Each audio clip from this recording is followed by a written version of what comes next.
আদিবাসীদের সংস্কৃতি ধ্বংস করছে বিজেপি। তারা আদিবাসীদের ভুল বুঝিয়ে নিজস্ব সংস্কৃতিকে লুপ্ত করে হিন্দুত্বকরণ করবার প্রবণতা তৈরি করছে। তপশিলি জাতি উপজাতিদের সংরক্ষণেও বিজেপি হাত দিচ্ছে। তাই আগামী লোকসভা নির্বাচনে আদিবাসীরা বিজেপির বিরোধী শক্তিকে সমর্থন করবে। রবিবার পণ্ডিত রঘুনাথ মুর্মুর 120তম জন্মজয়ন্তী উপলক্ষে রঘুনাথপুর শহরে পদযাত্রা ও পথসভার মধ্য থেকে এমনই বার্তা দেওয়া হয়। এদিন ভারত জাকাত মাঝি পারগানা মহল ও জুয়োয়ান মহলের তরফ থেকে রঘুনাথপুর নতুন বাসস্ট্যান্ড থেকে রঘুনাথপুর ল্যাম্পস অফিস পর্যন্ত পদযাত্রা করা হয়। পদযাত্রায় প্রায় 3000 আদিবাসী পুরুষ ও মহিলা সামিল হয়েছিলেন। পদযাত্রার পাশাপাশি লাম্পস অফিস প্রাঙ্গণে একটি পথসভা করা হয়। সেখানে পণ্ডিত রঘুনাথ মুর্মুর প্রতিকৃতিতে মাল্যদান করে সভার কাজ শুরু হয়। পণ্ডিত রঘুনাথ মুর্মু যে বিচারধারাকে সামনে রেখে আদিবাসী সমাজকে বাঁচার জন্য কথা বলেছিলেন, আদিবাসী সংস্থা সেচের লাকচার সামনে আদিবাসী সমাজ শিক্ষণ সাংস্কৃতিক সংস্থা তৈরি করে বিভিন্ন জায়গায় প্রচার করেছিলেন। সেই প্রচার করতে গিয়ে আমরা আদিবাসী নেতৃত্বরা, বিভিন্ন আদিবাসী সংগঠনের নেতৃত্বরা যেটা দেখতে পাচ্ছি যে সরকারিভাবে সেই প্রচারটায় আমরা বিভিন্ন সময় বাধা পাচ্ছি। মানে কেন বাধা পাচ্ছি, কোন জায়গায় বাধা পাচ্ছি?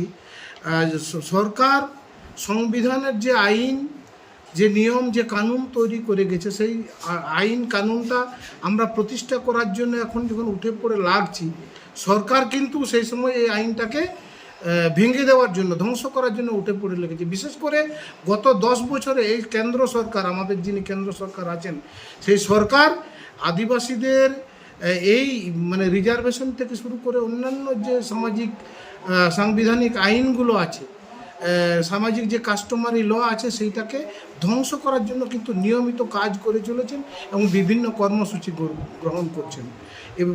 উদাহরণ হিসাবে আমরা অযোধ্যা পাহাড়ের যে লবির সুতানটাঁডি আমাদের আছে, লবির বাসী সুতানটাঁডি আছে, ওখানে একটা ভুড়ভুড়ি ডাডি আছে।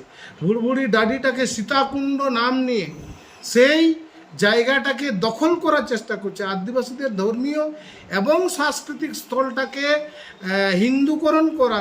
হিন্দুকরণ করে সেটাকে দখল করার চক্রান্ত করছে। এবং এই কাজের জন্য যারা এই সরকারের সঙ্গে, সরকারের যারা খুব কাছের লোক, যারা সরকারকে সহযোগিতা করে, সরকারের সঙ্গে যারা আছে, সেই রকম লোক এই কাজগুলো করছে। এবং রিজার্ভেশনের তো কথা তো বলেই দিলাম, 2000 বনাধিকার আইনকে এখনও পর্যন্ত প্রতিষ্ঠা করেনি। সুতরাং এই সময় এই মিছিলটা আমাদের কাছে খুবই গুরুত্বপূর্ণ, যেহেতু লোকসভা ভোট সামনে চলে আসছে। এই লোকসভা ভোট সামনে চলে আসাতে আমাদেরকে নির্ধারণ করতে হবে আমরা কী করবো, আদিবাসী সমাজ কী করবে, কোন রাস্তায় হাঁটবে। আমরা সিদ্ধান্ত নিয়েছি যে আগামী লোকসভা ভোটে এখান থেকে যারা জনপ্রতিনিধি হয়ে যাবেন, তারা তো লোকসভায়, আইনসভায় বিভিন্ন আইন পরিবর্তন করার জন্য, সংশোধন করার জন্য বা অধিকারকে প্রতিষ্ঠা করার জন্য কথা বলেন। কিন্তু গত বছর যে সরকার কেন্দ্রে আছে তাকে আমরা দেখেছি, ওই সরকার আমাদের অধিকার প্রতিষ্ঠা করার পরিবর্তে অধিকারগুলো ধ্বংস করার দিকেই বেশি মত্ত হয়ে আছেন। সুতরাং আদিবাসী সমাজ বুঝতে পেরেছে, মানে একবারে স্পষ্ট করে যদি বলা যায়, আগামী লোকসভা নির্বাচন আদিবাসী সমাজ বিজেপি বিরোধী শক্তিকে